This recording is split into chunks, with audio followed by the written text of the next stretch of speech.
As an engineer, I work with acts such as the Beatles, Jeff Beck, Procol Harum, Manfred Mann, the Hollies, Elton John, America, George Harrison. As a producer, David Bowie, Supertramp, Billy Cobham, Mahavishnu Orchestra, Devo, The Tubes, Dixie Dregs, and on and on.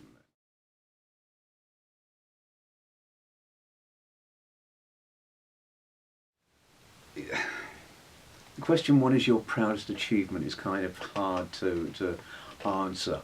Some of the things that I got the greatest buzz from, if you like, a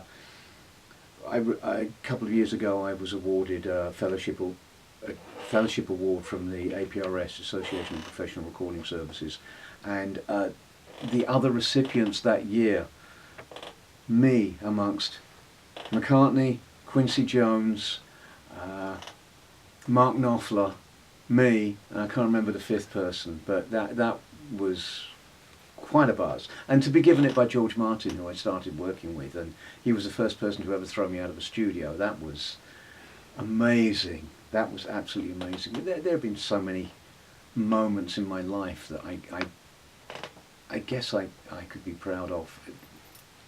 There are so many of them. Proud somehow seems as if it should be a bit higher than the way I can look at them.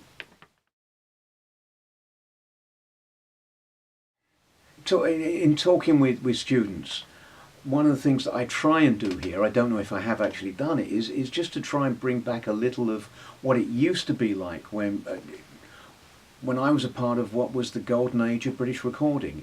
We used to have fun.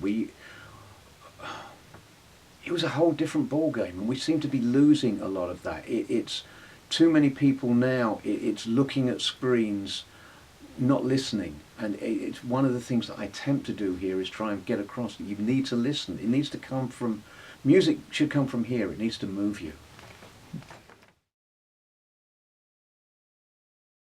It's meeting with the students. It's talking with the students, finding out. I love the questions that students ask, because more often than not there'll be a question that I've never even thought of myself, and suddenly oh my God, how do I answer that? And it starts me thinking as well, which is great.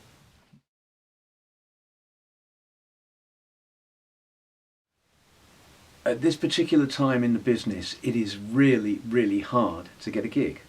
So what I suggest is basically what I did, and that's write a letter. These days, everything's done by email, and I, like the majority of people, will see an email and I'll read the first line and then forget it. And that happens with people applying for jobs via email. Whereas if you actually sit down and write a letter and mail it, that is going to show something about you that is completely different from the majority of people. It's something that the studio manager or whoever you're writing to is going to take notice of. And the other thing you should do is every month send that letter, because it will keep it, if not at the top, close to the top of the small pile these days, because it's all email, but the pile of letters that they have. And it will always be there, so that when finally someone is looking for someone to come work at the studio, wherever, oh yeah, this kid, I remember that, he wrote a letter, and it keeps it up there. So that's my advice.